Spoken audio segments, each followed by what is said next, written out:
HarperCollins presents The Spy Who Tried to Stop a War by Marcia Mitchell and Thomas Mitchell, narrated by Harriet Dunlop.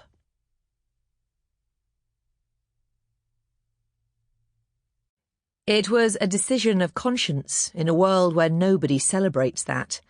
She'll go down in history as a hero of the human spirit. Sean Penn. We are going to be in a very dangerous situation as a country if people feel they can simply spill out secrets or details of security operations, whether false or true actually, and get away with it. Tony Blair. Foreword to this edition. The consequences of the invasion and of the conflict within Iraq which followed are still being felt in Iraq and the wider Middle East, as well as in the UK. It left families bereaved and many individuals wounded, mentally as well as physically.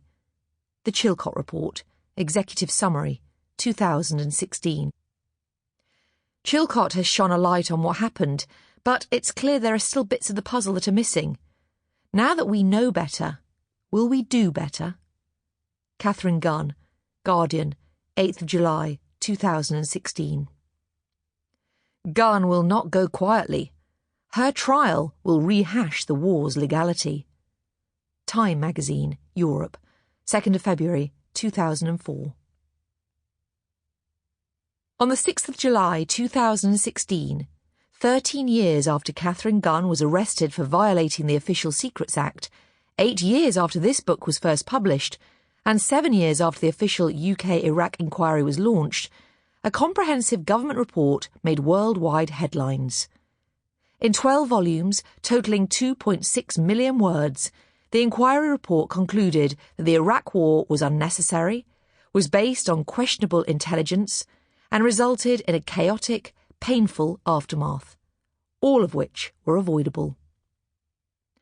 Relevant to this story, Sir John Chilcot's investigating committee concluded that the legality of military action taken by then US President George Bush and then UK Prime Minister Tony Blair was questionable and never satisfactorily determined.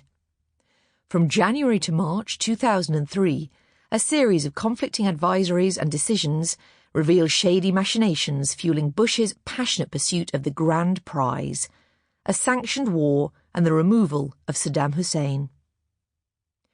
While two heads of state, two of the most powerful men on the planet, secretly plotted the invasion of Iraq to topple Saddam, a young British woman was among those who suspected that the two were set on war, an unnecessary, possibly illegal war, despite repeated claims to the contrary.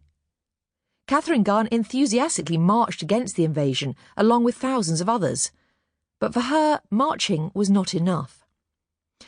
It's been said that Katharine Gunn remains a moral compass for the United Kingdom, someone who is willing to put her own interests behind those of her country and of the world. Fearful that the United Kingdom would launch an illegal war, the British Secret Service officer risked her freedom and her future in an effort to derail that war and to save lives certain to be lost. She did so by blowing the whistle on a United States spy operation against the UN Security Council, UNSC, an operation designed to ensure that it voted for war. Some called the operation blackmail, others US dirty tricks. By whatever name, it was unlawful. At the time, the UNSC was considering a highly controversial resolution to legitimise war against Iraq.